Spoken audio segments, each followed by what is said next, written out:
25 जुलै 2026 भारताच्या राजकीय इतिहासातील एक असा दिवस ज्याने संपूर्ण देशाला हादरवून सोडलं. सलग 40 दिवस चाललेल्या एका देशव्यापी आंदोलनानंतर भारताच्या केंद्रीय शिक्षण मंत्र्यांना राजीनामा द्यावा लागला. एक असं सरकार ज्याने यापूर्वी 2020चं शेतकरी आंदोलन, 2019चं शाहीनबाग आंदोलन इगोवर घेऊन मोडून काढलं होतं, तेच सरकार अवघ्या 40 दिवसात गुडघे टेकवण्यास कसं भाग पडलं. आणि सर्वात आश्चर्याची गोष्ट म्हणजे हे आंदोलन कोणत्याही पारंपरिक राजकीय पक्षाने नाही, तर कॉकरोच जनता पार्टी नावाच्या एका इंस्टाग्राम अकाउंटने आणि जेनझी तरुणांनी घडवून आणलं. नमस्कार मित्रांनो, आज आपण समजून घेऊया की लाखो कॉकरोचेसने देशाच्या राजकारणात कशी मोठी क्रांती घडवून आणली आणि एका बलाढ्य व्यवस्थेला कसं झुकवलं. या सगळ्यांची मुळं खऱ्या अर्थाने नीट 2026च्या पेपर फुटी प्रकरणामध्ये दडलेली आहेत. भारतातील मध्यमवर्गीयांसाठी स्पर्धा परीक्षा हा प्रगतीचा आणि सामाजिक स्तरावर वर जाण्याचा एकमेव कायदेशीर मार्ग असतो. जेव्हा 1,30,000 मेडिकल सीटसाठी 20 लाखांहून जास्त स्टुडंट्स जीव तोडून मेहनत करतात, तेव्हा परीक्षांमधील अशा कोचिंग माफियांच्या भ्रष्टाचारामुळे त्यांचा व्यवस्थेवरचा विश्वास उडून जातो. पण या रागाला खऱ्या अर्थाने एका वक्तव्याने पेटवलं. 15 मे 2026 रोजी सर्वोच्च न्यायालयात एका प्रकरणी सुनावणी सुरू होती. सरन्यायाधीश सूर्यकांत यांनी काही बेरोजगार तरुणांची तुलना कॉकरोचेस आणि पॅरासाइट यांच्याशी केली. हे वक्तव्य तरुणांच्या जिव्हारी लागलं. याच अपमानाला एका मोठ्या शस्त्रात बदलण्याचं काम केलं महाराष्ट्राच्या 30 वर्षीय राजकीय रणनीतिकार अभिजित दिपके याने. 16 मे रोजी त्याने कॉकरोच जनता पार्टी नावाने ट्विटरवर एक राजकीय पक्ष सुरू केला आणि तरुणांना आव्हान केलं की त्यांनी या अपमानालाच आपली ओळख बनवावी. सोशियोलॉजीमध्ये याला स्टिग्मा रिव्हर्सल म्हणतात, म्हणजेच जेव्हा तुम्ही तुम्हालाच दिलेल्या शिवीचाच एक हत्यार म्हणून वापर करता. इतिहासात आजवर जेवढी आंदोलनं झाली ती रस्त्यावर लढली गेली. त्यासाठी प्रचंड पैसा, मनुष्यबळ आणि गर्दी लागायची. पॉलिटिकल सायन्समध्ये याला रिसोर्स मोबिलायझेशन थेअरी म्हणतात. पण सीजेपीने हे अर्थशास्त्रच बदलून टाकलं. त्यांच्या आर्थिक सर्व खर्च जवळपास शून्य होता. त्यांनी AI जनरेटेड इमेजेस, जसं की राजकीय व्यासपीठावर सूड घालून उभे असलेले कॉकरोचेस, सोशल मीडियावर वापर करून पारंपरिक गोदी मीडियाचा पूर्णपणे बायपास केला. तुम्हाला आश्चर्य वाटेल, अवघ्या एका आठवड्याच्या आत सीजेपीच्या इंस्टाग्राम अकाउंटने 2.5 कोटी म्हणजेच 25 मिलियन फॉलोअर्सचा टप्पा पार केला.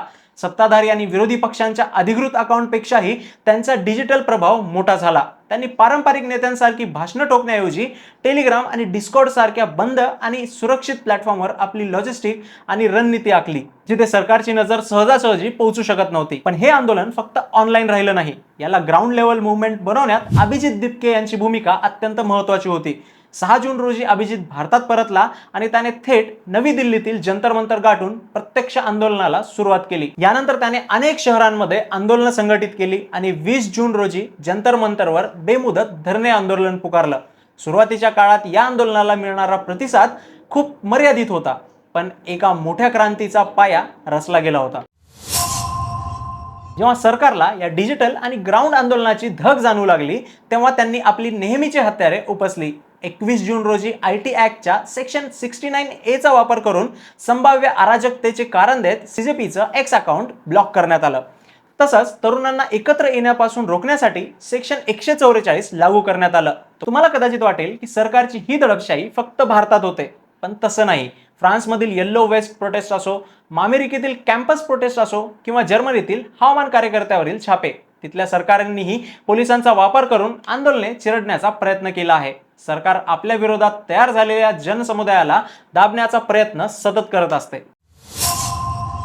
तरुणांचा लढा सुरू तर झाला होता, पण सरकार त्यांना अराजकतावादी किंवा दिशाहीन जमाव ठरवून पोलिसांच्या बळावर सहज चिरडू शकलं असतं. अशा निर्णायक क्षणी 28 जून रोजी प्रसिद्ध हवामान कार्यकर्ते आणि शिक्षण तज्ज्ञ सोनम वांगचुक या आंदोलनात सहभागी झाले. त्यांनी स्वतःला ऑनररी कॉकरोच म्हणजेच सन्माननीय झुरळ घोषित करत बेमुदत उपोषण सुरू केलं.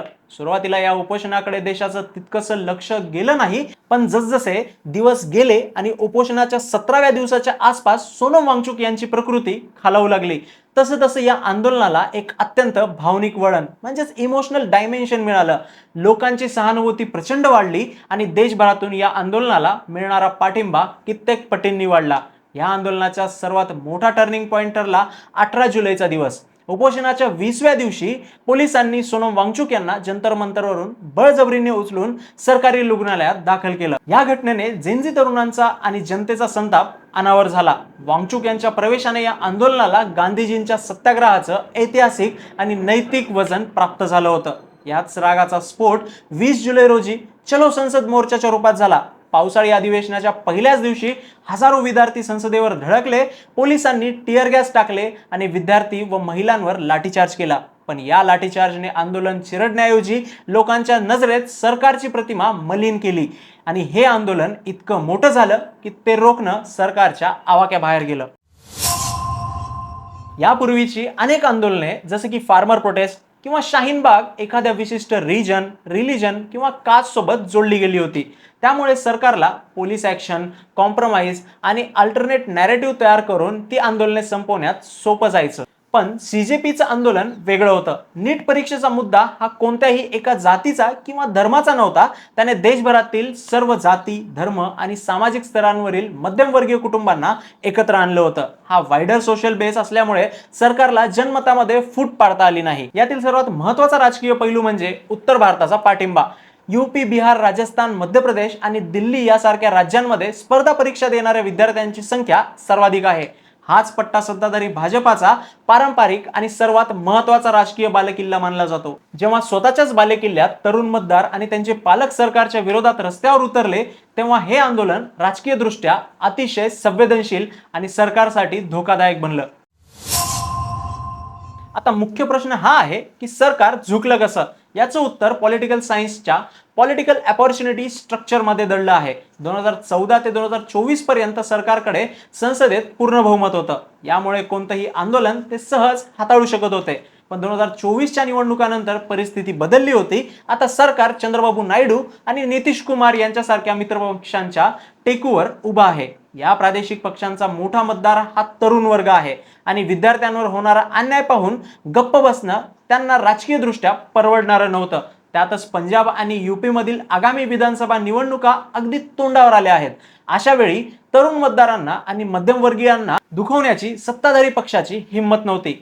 हीच ती कमकुवत नस होती जिच्यावर सीजेपीने अचूक वार केला। सरकारने लेफ्ट, राईट, टॉप, बॉटम सगळे पर्याय वापरले, पण शेवटी पर्याय उरला नाही आणि पहिल्यांदा 2014 नंतर एक राजीनामा आला, धर्मेंद्र प्रधान यांचा। कोणत्याही घटनेच्या दोन बाजू असतात।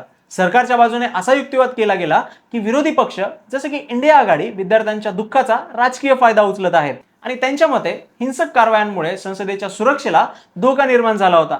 दुसरीकडे सीजेपीवर अशीही टीका झाली की ते फक्त मीम्स बनवण्यात हुशार आहेत, पण त्यांच्याकडे शिक्षणाच्या दीर्घकालीन सुधारणांसाठी कोणत्याही ठोस योजना नाहीत। पण सत्य काय आहे? सत्य हे आहे की या आंदोलनाने भारताच्या डेमोग्राफिक डिव्हिडंडच्या फुग्याला मोठी टाचणी लावली आहे। जेव्हा देशातील मध्यम वर्ग जो सरकारचा पारंपरिक आणि हक्काचा मतदार मानला जातो तोच रस्त्यावर उतरतो आणि संस्थात्मक पारदर्शकतेची मागणी करतो, तेव्हा सरकारला माघार घ्यावीच लागते। शेवटी 25 जुलै रोजी एका अभूतपूर्व तडजोडीनंतर धर्मेंद्र प्रधान यांना आपल्या पदाचा राजीनामा द्यावा लागला। कॉकरोच जनता पार्टीने हे सिद्ध करून दाखवलं की जेव्हा जेनझीची डिजिटल रणनीती, अफाट संघटन कौशल्य आणि सत्याग्रहाची अहिंसक तत्वे एकत्र येतात, तेव्हा देशातील सर्वात शक्तिशाली व्यवस्थेलाही विद्यार्थ्यांसमोर गुडघे टेकावे लागतात। मित्रांनो, या संपूर्ण प्रकरणावर तुमचं काय विचार आहेत? जेनझी तरुणांच्या या डिजिटल आंदोलनाबद्दल तुम्हाला काय वाटतं? मला खाली कमेंटमध्ये नक्की सांगा। जर तुम्हाला हा व्हिडिओ माहितीपूर्ण वाटला असेल तर व्हिडिओला लाईक करा आणि चॅनलला सबस्क्राईब करायला विसरू नका। भेटूया पुढच्या व्हिडिओमध्ये। खूप खूप धन्यवाद।